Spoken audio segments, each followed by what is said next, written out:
we are entering the age of electricity. The more we go for clean energy, the more resistant we are to this crisis, because nobody can take solar or wind as a hostage.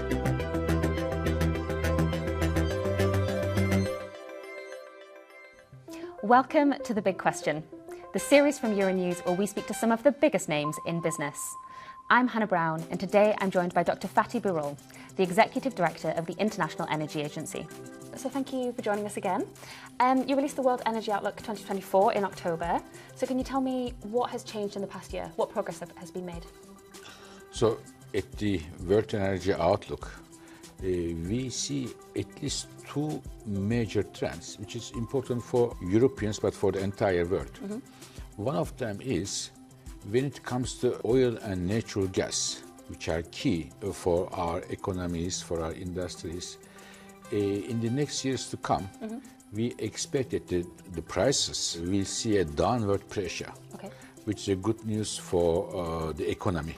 Because of a lot of new production, supply will come, and the demand, especially for oil, is weaker than in the past, because Chinese economy is getting weaker and lots of electric cars are sold around the world. So this is one news which will make the hands of the energy buying countries stronger than the energy exporting countries. This is number one.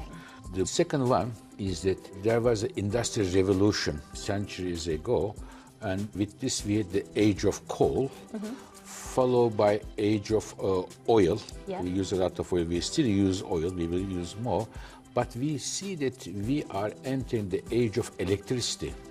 Now, lots of electricity is used for, again, the cars.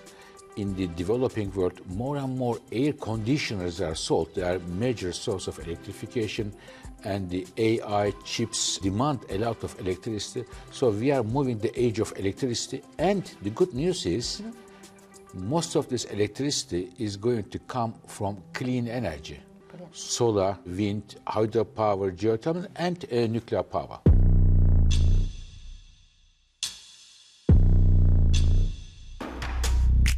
As we're hurtling towards 2030 and all of the climate goals associated with it, how are the current global conflicts affecting the energy transition?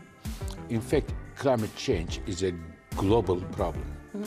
The emissions going to atmosphere from Jakarta or from Lyon or from Johannesburg or from Stockholm, it has the same effect on everybody. Emissions don't have a passport, which means that we need a global solution and international collaboration, countries coming together, which is the easiest way to solve this problem. But what I'm seeing today is there is a fragmentation among the countries, which is making the life much more difficult to reach our climate goals. So I see this as a key barrier in front of having a global solution to one of the most important threats of our planet. And I very much hope that despite these political divisions among the countries, when it comes to climate change, countries are able to come together. We shouldn't forget that climate change is a problem of not only tomorrow, but also today. Yes. And thinking about today, how vulnerable is the current energy situation, and what would happen if more conflict emerges? I really hope that we will have less crisis. And the issue is, the more we go for clean energy, with the solar, wind, hydropower, the more resistant we are to this crisis, because nobody can take solar or wind as a hostage.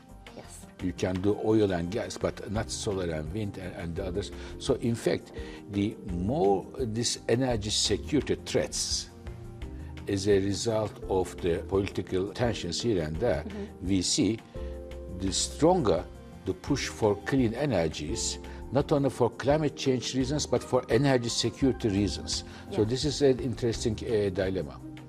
Interesting, yeah. And so you mentioned wind and solar and those green energies being a really good way of protecting us from future global crises. Exactly. Is there any other green energies that you think are severely underdeveloped that we really need to be thinking more about going forward? I think there is one which will be more and more important in Europe, but also in other parts of the world, which is geothermal energy.